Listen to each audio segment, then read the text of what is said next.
Hey, Bozo! Estee Lauder called.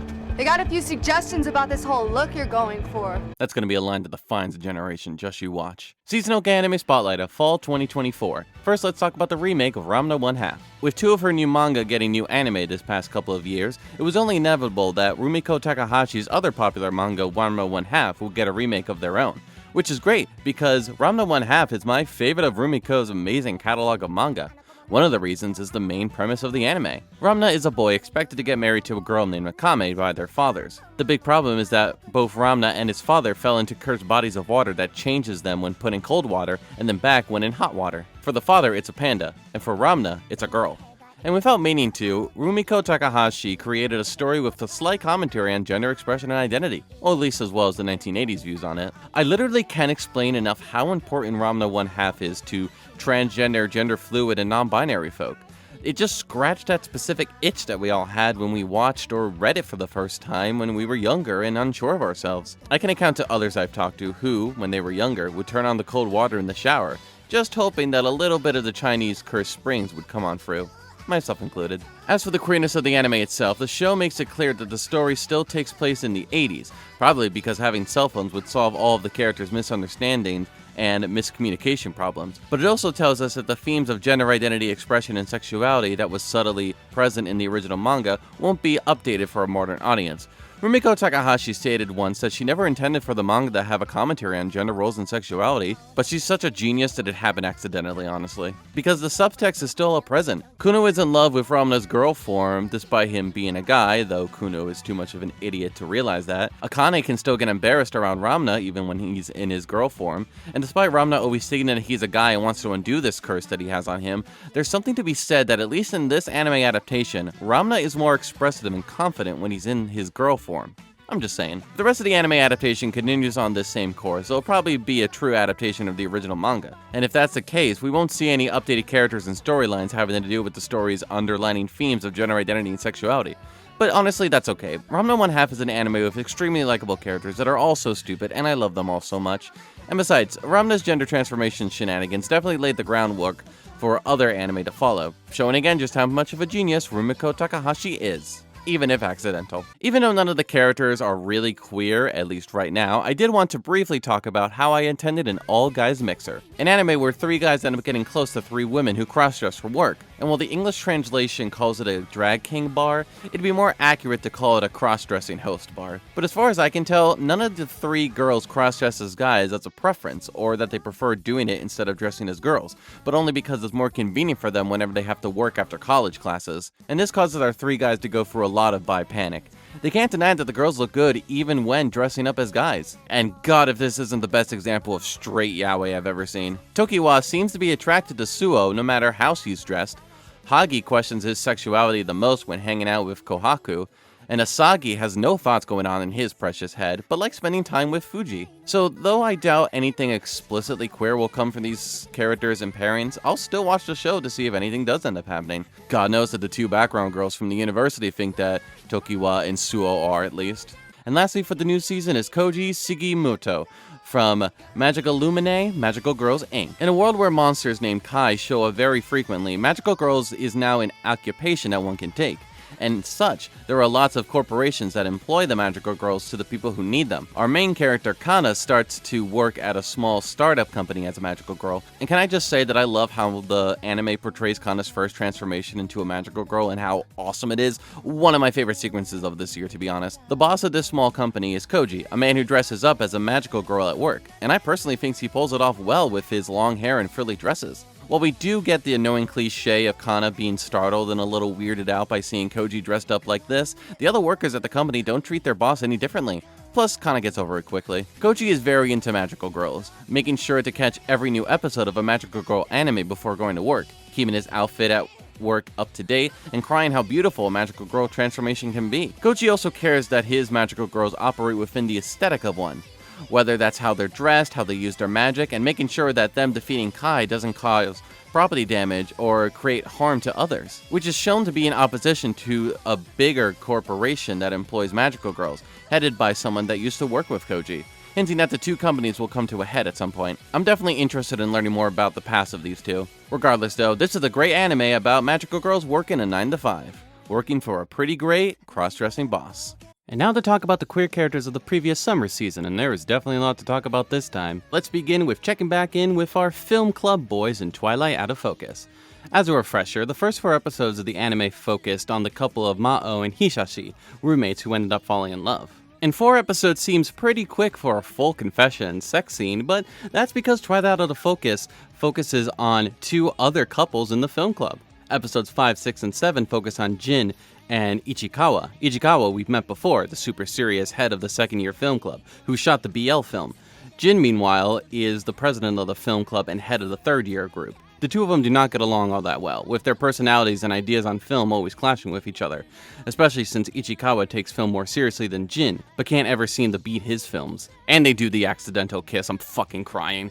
I did not know this was a trope that was still used. Due to some family circumstances, Ichikawa ends up rooming with Jin, and Jin discovers that Ichikawa is a different person when it's just the two of them than when they are with their fellow club members. Ichikawa ends up introducing Jin to BL manga, which doesn't help Jin's growing feelings towards Ichikawa. Jin soon learns more about Ichikawa and why he doesn't like him at the film club. Ichikawa doesn't hate Jin as a person, but as a filmmaker, not liking that Jin doesn't take his filming as seriously as he feels he should. But he soon sees that Jin does care in his own way, just not as much as Ichikawa, helping his underclassmen out and always doing his best with the films that he makes. And you know how this song and dance goes. Through various conversations and scenarios, the two end up hooking up and forming a relationship. The two even learn that they met before as kids during a short film competition, the memory of each other encouraging them to always do better in life and with their films. As Jin and the rest of the third years leave the film club to get ready for exams and graduation, Ichikawa becomes the new film club president. Ichikawa's family situation also gets settled, so he moves back to his house, but Jin and Ichikawa decide to continue the relationship. I'm always a sucker for the enemy to lovers trope, and Jin and Ichikawa definitely fit that bill.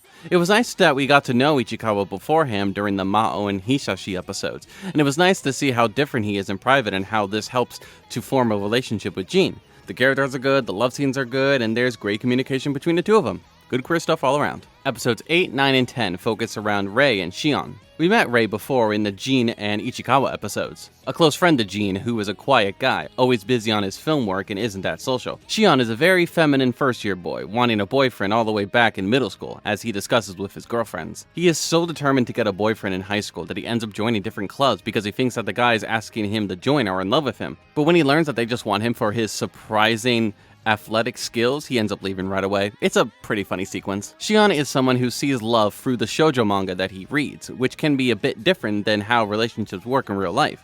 His roommate suggested he join the film club as that club has a lot of hot guys.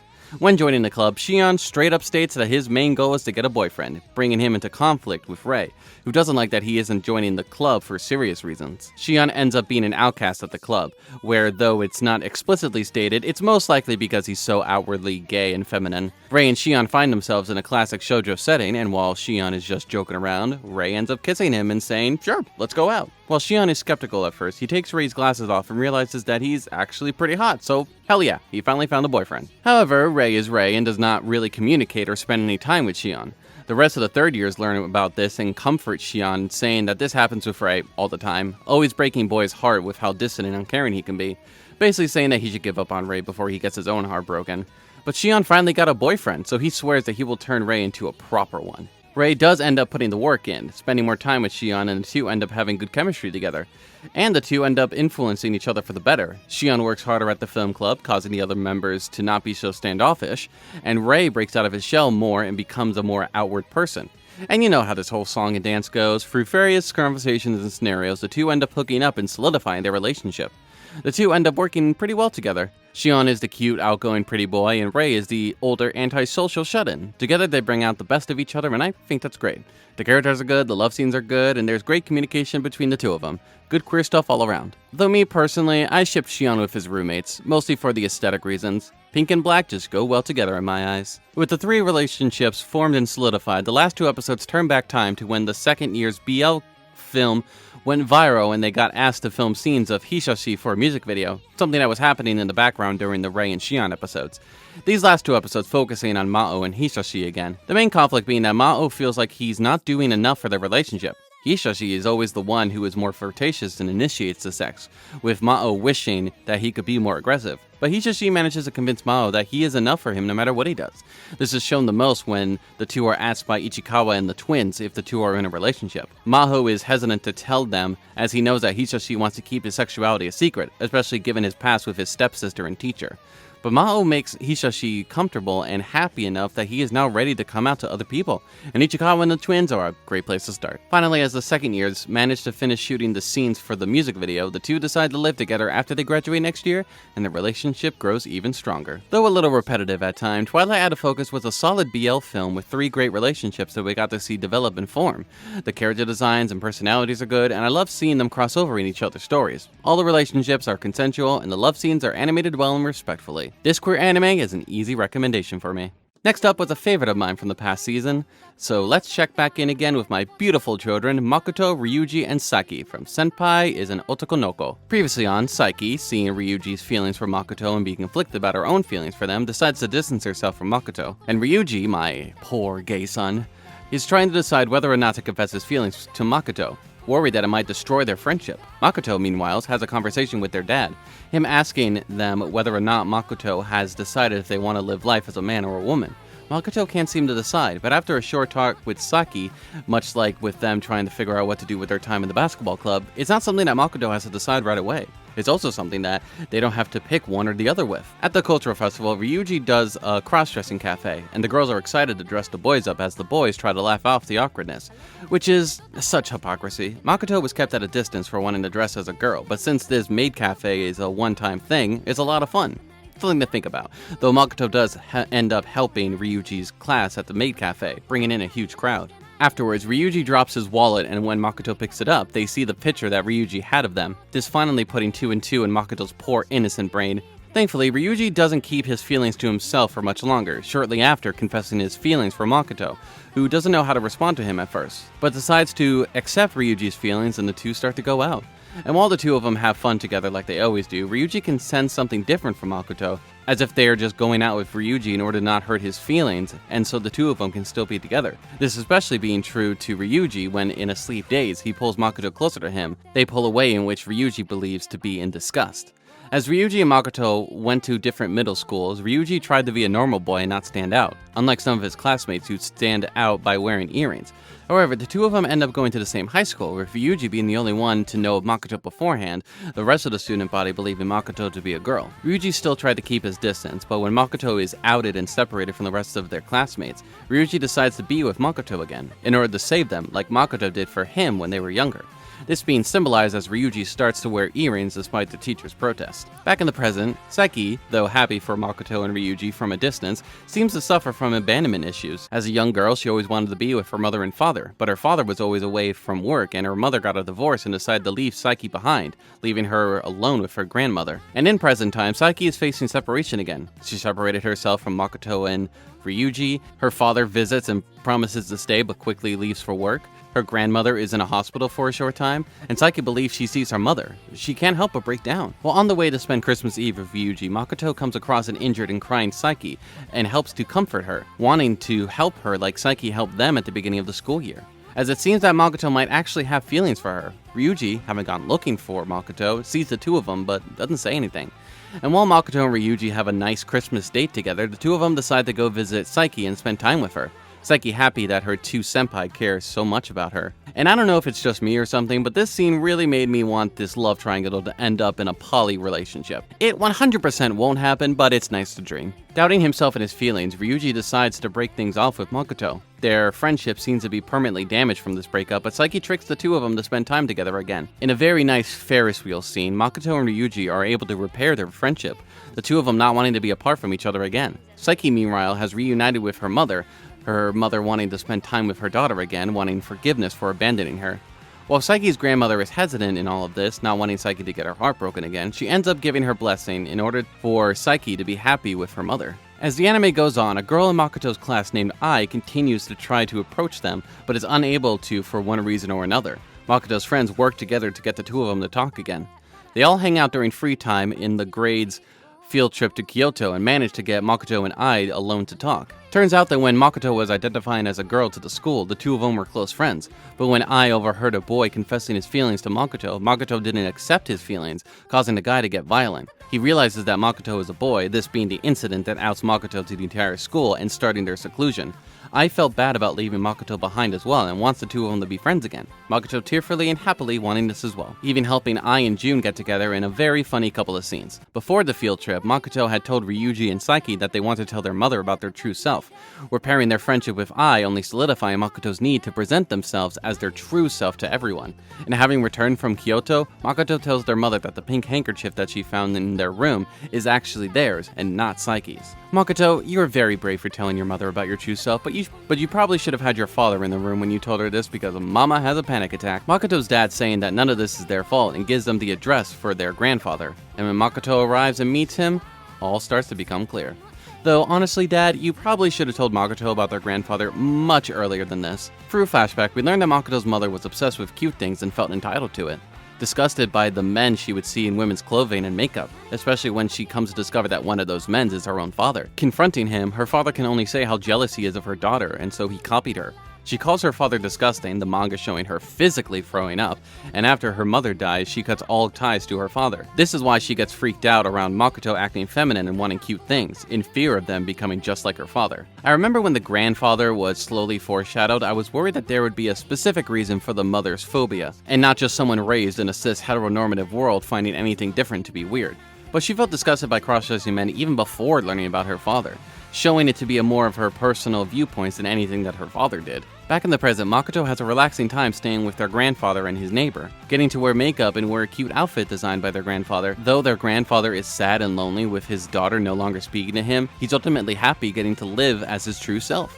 This helps Makoto realize that it doesn't matter how their mother or others will see them as. All that matters is their own happiness, living as their true self, and being with the people who actually accept them for who they are. Returning home, dressed as they do at school, Makoto shows their mother their true self, thankfully with the father present this time around. Makoto answering their father's question, saying that they are neither a boy or a girl, which is why I've been using they/them pronouns when talking about Makoto this whole time. Makoto takes their mother to go shopping despite her displeasure, and they seem to get along well enough, though the mother seems to have her guard up throughout.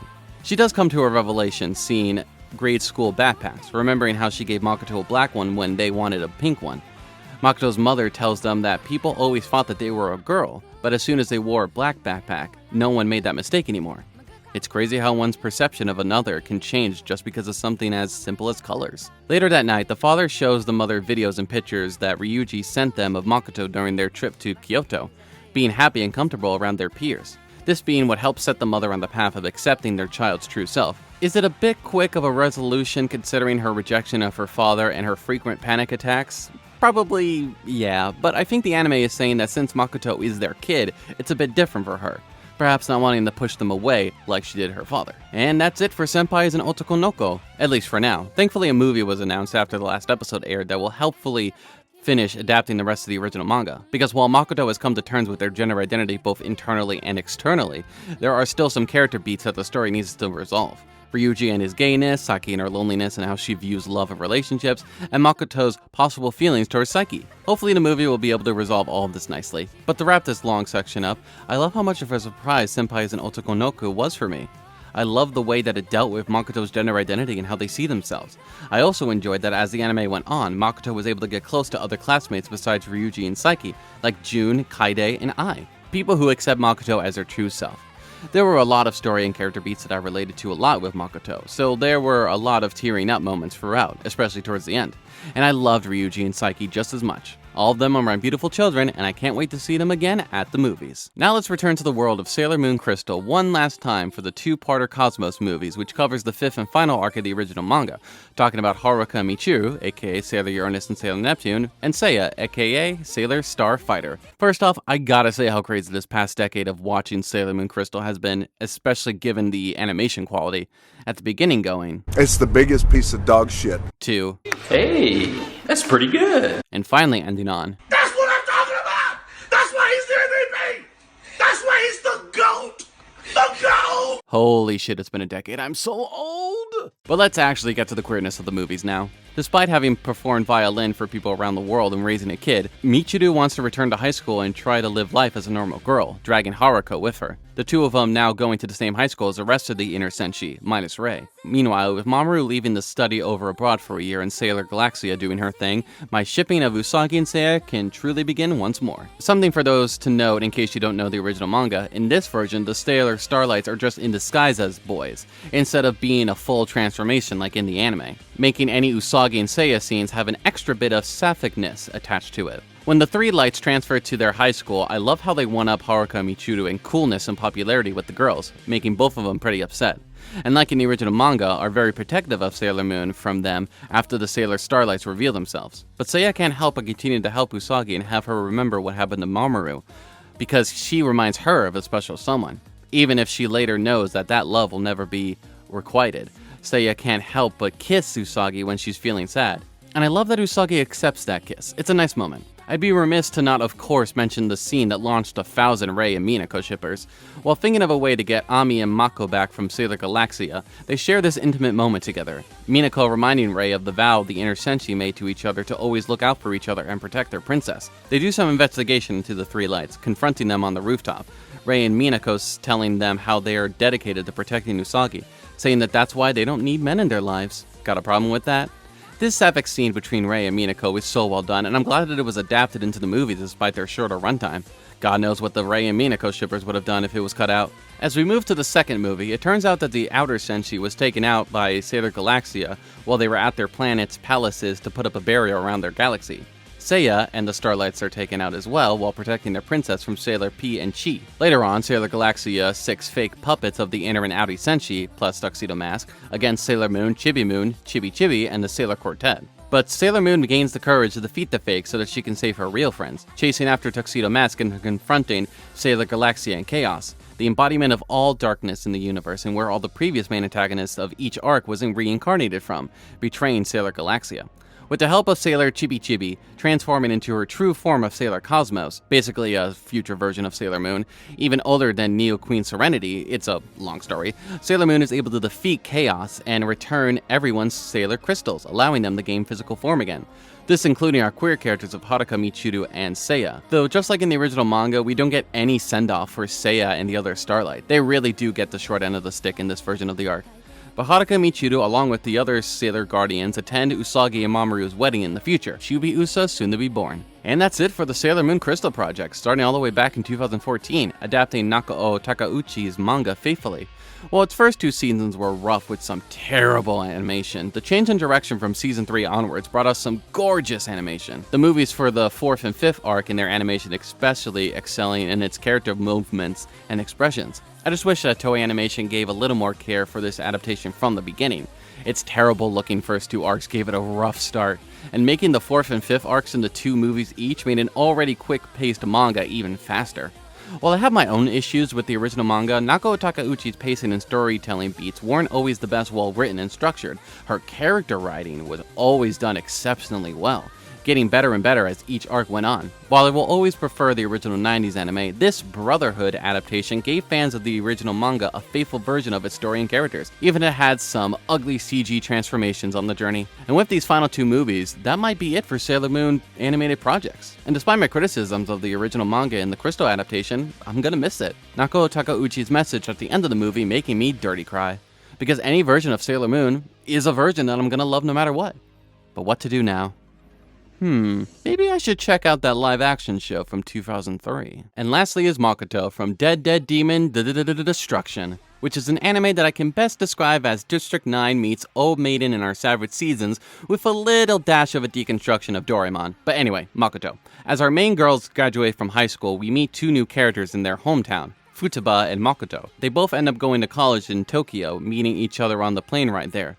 Futaba is shocked when the girl who was sitting next to her is actually Makoto, which can I just say how crazy it is that there are 2 cross-dressing characters in the same season, both called Makoto? Coincidence? I think not! Surprised at first, Futaba takes this new discovery in strides, especially when Makoto tells her that this is how he's always wanted to dress, him moving away from his hometown in order to dress more freely, When Futaba asks him if he's gay or trans, Makoto denies this. He just likes dressing and looking cute. The two of them hit it off well and would have had a nice plane ride to Tokyo if not for the sci-fi element of the anime crashing into them. Futaba ends up befriending Oran, Kadode, and the rest of the characters, eventually introducing them to Makoto as well. And I like how all of the girls are perfectly fine hanging out with Makoto and having sleepovers with him. They don't care that Makoto is a crossdresser. That's just a part of who he is. The kids are definitely alright. Makoto especially getting along with Oran because of their shared interest in gaming.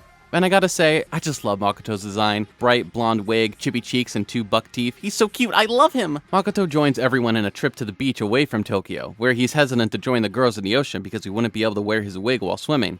He grows close to Oba, shocked when he discovers that he is actually an invader in the skies, but Makoto ultimately takes this in strides, eventually joining the girls in swimming, probably to get away from any weird conversation that he doesn't want to have with Oba right now. One of the recurring themes of the anime is how humanity treats the invaders, just because they are an alien force that nobody understands.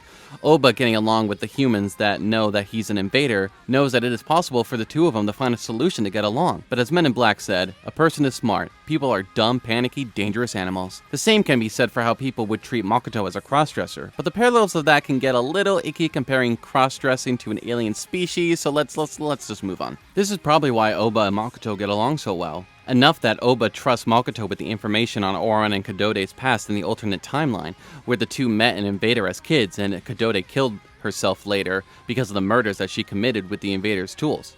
Oh yeah, don't let the anime's art style fool you, it can get pretty dark at times. As Oba flies to the mothership to stop it from exploding, ending humanity at the last fucking minute, the gang starts to head back to Tokyo, Makoto heading to his hometown first on the way. And I do like how the last exchange Makoto had with the girls is them encouraging him to show his parents his true self. It's really sweet. But yeah, while Oba is able to stop the ship from wiping out all of humanity, thousands upon thousands of people still die, including most of our supporting cast. Makoto thankfully being one of the characters that survives in the end.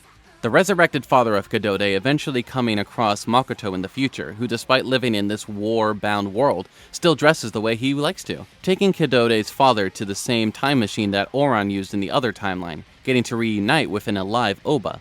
Deciding to stay in this timeline with him and Futaba, wanting to fight for the world that he lives in. Unfortunately, we don't get to see Makoto in the new timeline that Kadode's father goes to, but my headcanon is that he is still dressed super cute and is out to his parents. I'd be remiss not to talk about the subtle queer relationship between main characters Oran and Kadode, especially with Oran, given how she gave up her old world and the fate of humanity, all to be in a world where she can keep Kadode alive. It's unknown how much she remembers after her timeline travels, and if she knows that all of the deaths after the ship explodes is her fault in changing the timeline. Because as she told Kadode when they were younger in order to save her, she is her absolute. No matter what happens with the two of them, they will always be together. The queerness most shown when after both girls anguish over their doomed love lives, Oran kisses Kadode. While Oran tries to laugh it off, they don't really have that much time to talk about it as they witness Tokyo being destroyed in the distance.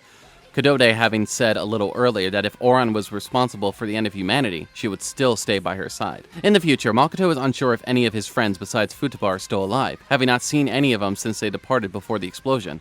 But the story hints at their deaths. And nothing comes of this hint of queerness as the two girls are not together, even in the future of the timeline that Kadode's father created. But hey, sometimes a friendship can have hints of romance without being actually romantically involved. It's a shame that most people didn't watch Dead Dead Demon as it was airing, Crunchyroll not giving the TV edit much advertisement and streaming it at a weird time. But I highly recommend the anime, and also the manga with its stellar art. And I love that this sci-fi story mixed with slice-of-life elements include a cross-dressing character like Makoto, showing him as someone normal that all of our characters accepted. And if humanity can accept each other despite all of our differences, then maybe we won't be doomed in the end. So, what did we learn from today's episode? We learned that gay film bros are better than straight film bros. You should be careful before you go swimming in China. Handsome and manly girls are super hot and will always cause bi panic. Working for a corporation shouldn't stop you from being the best magical girl you can be. Sailor Moon will always be the best magical girl. Anime, fucking fight me. Always be true to yourself even if it's different from the rest of society. And even if you live in the end of the world, you should still dress however you want, because we might be facing that in America very shortly. Dark.